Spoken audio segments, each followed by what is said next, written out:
LSU football, number 5 in the AP poll, is the best team in this country. I want to preface my argument by saying LSU is the best team in this country as of making this video October 10th. Thursday, we've got Florida coming up. LSU has Florida coming up. And the reason that I say LSU is the best team in this country, we are the most complete team in this country. LSU has the most impressive resume up until this point, the most impressive offense, the most impressive, not the most impressive defense, but they are coming together. They are starting to gel as a unit. LSU went on the road and defeated top 15 Texas at the time in their house, debuted their high-powered offense.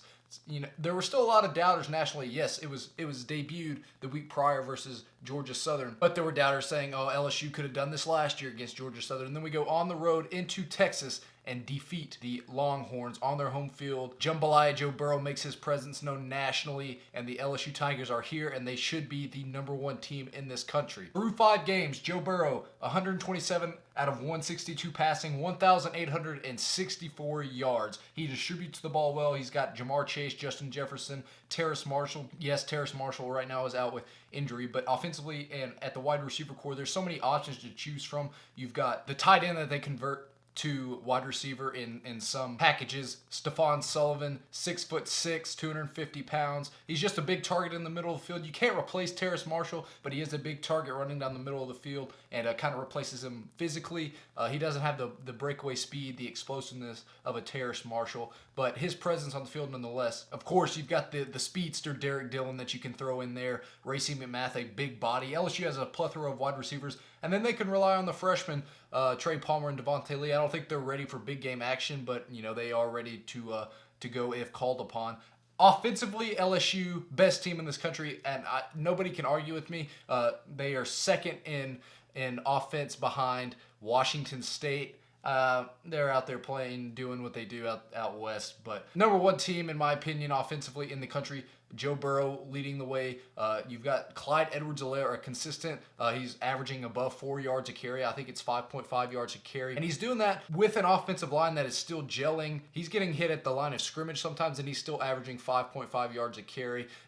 Quick, shifty, hides behind the line of scrimmage. And then behind him, you've got solid depth, 5-star John Emery and 4-star Tyrion Davis-Price, both averaging north of 4 yards a carry. And then, of course, when you need to seal the game late, you've got Chris Curry, not as shifty, but very, very bruising as a running back. I wish they would get Chris Curry going more offensively. Like I said, the offensive line is still gelling, but the rock is Lloyd Cushenberry. The return of Ed Ingram cannot be understated. Yes, it's going to take him some time to gel with the offensive line, crisping up. But yes, Ed Ingram is back. Right guard, Damian Lewis. Yes, he's been a little inconsistent this year, but I have a feeling, this is just me as an LSU fan, I have a feeling that as the year goes on, he's going to start gelling with his center and his right tackle and really come on. At the tackles, you've got Austin Deculus and Sadiq Charles. Now, Ed Orgeron, Coach Orgeron, did say in his press conference, I believe he said might be starting with Darrell Rosenthal at tackle or Adrian McGee. I believe he said Adrian McGee for this coming week in Florida. We'll see how that goes.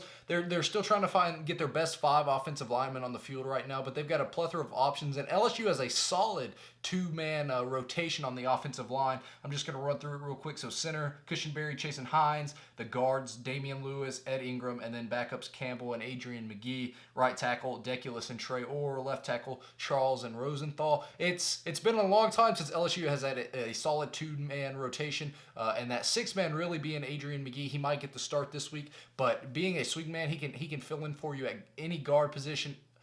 Probably more of a right tackle, but he's a swing man. He can go any tackle that you need him to. And then you have the man himself, Cade York. Yes, we haven't needed to rely on him like we relied on Cole Tracy last year, but Cade York is 7 out of 8 this year. Big time moments. He went on the road and made some clutch field goals at Texas.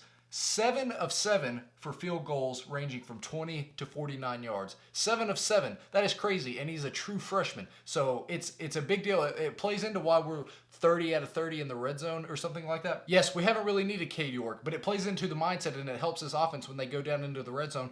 we can be aggressive right here. We know that, hey, if we get stopped, we've got Cade York. He's going to come in and give us 3 points no matter what. Let's go for it right here. And psychologically, I believe that is a big benefit to this LSU offense.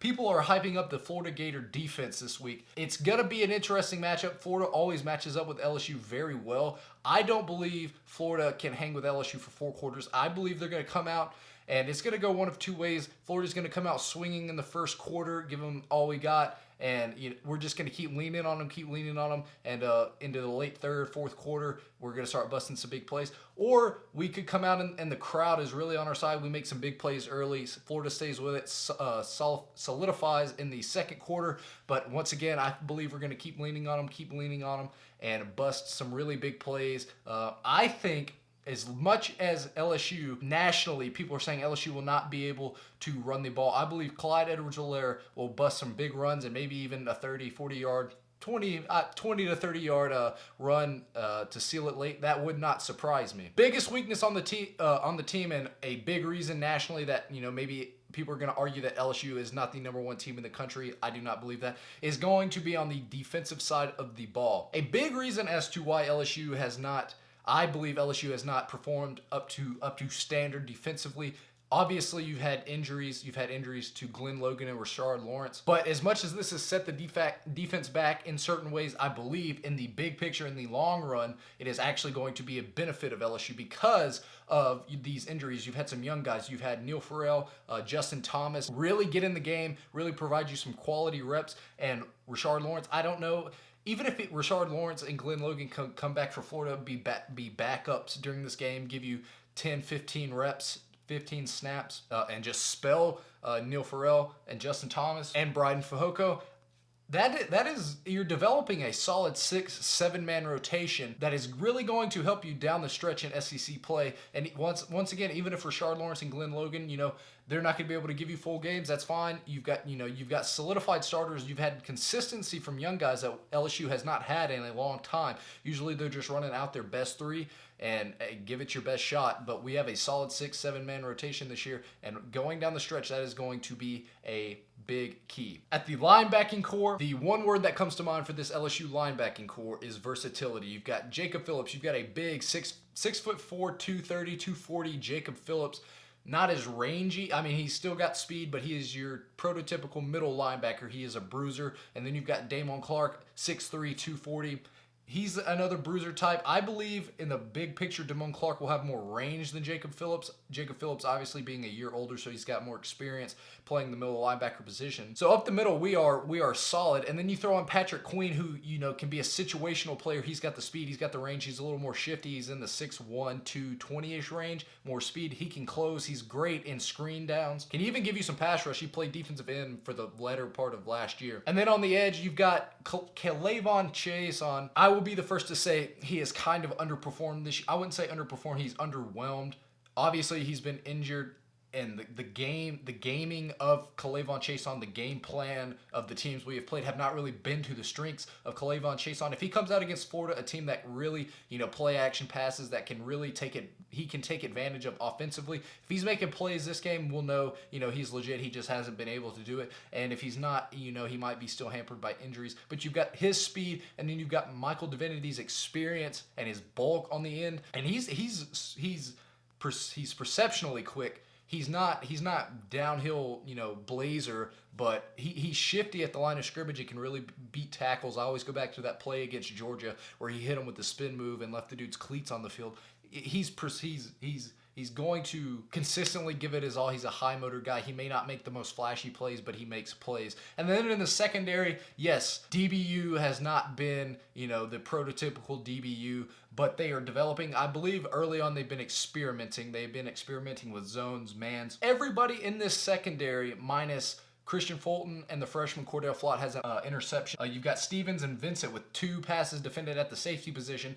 That specifically shows the range of Jacoby Stevens, who they've been using more as a hybrid safety linebacker, roaming down near the line of scrimmage. To have 2 passes defended. I know against Vanderbilt they kind of had him at the high free safety, but it shows the versatility. That is the defining word of the secondary, versatile. You've got long Grant Delpit in the back end. He can come up, play on the line of scrimmage. He can play the deep free safety, middle fielder type. And then you've got Derek Stingley, who has 8 passes defended as a freshman. They've been trying to pick on the freshman, and they can't do it. Nobody has yet to been able to pick on the freshman. Yes, they've gotten some dinks and dunks on him. Teams have gotten some cheap plays on him, but the big plays, he's been there. He's got that freshman mentality of like do or die, and you can really tell along with his technique, Derek Stingley is already shaping up not to be the best freshman in the country. He is arguably the best defensive corner, best defensive secondary player in the country. Christian Fulton, I think he's still been hampered by injuries, but Christian Fulton has been solid. Yes, he's gotten picked on a few times, but that's going to happen at the cornerback position. So